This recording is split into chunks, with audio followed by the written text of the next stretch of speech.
Cik. Ya. Masak apa hari ni? Oh, hari ni ayam merah. Ayam merah. Labu masak lemak. Ayam lemak. Ayam merah. Ayam merah. Ikan masin. Sambal ulang-ulang. Sambal belacan. Sambal belacan. Sedap ni. Ada sedap ni. Campur nenas. Campur tomato. Tembikai. Tembikai buah dia. Buah agar-agar. Ni. Agar-agar ni. Lombok orang apa ni? Ada yang panggil buah Petai ada. petai ada. Masak di mana? Masak rumah je. Masak di rumah. Catering ke? Catering hari ni. Kalau kalau nak tempah macam mana? Oh, boleh. Boleh. Ambil nombor acik lah. Berapa nombor? 011 Ha? 208 Ha?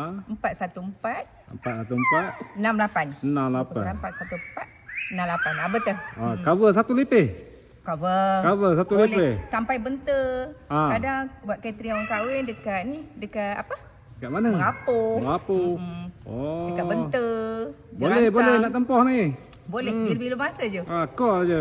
Call je. Ambil je nombor. Okey. Terima kasih, Cik. Ni sama-sama. Ni air sirap Air. selasih ni. Sedap ni. Oh, sirap selasih. Itulah air sirap selasih.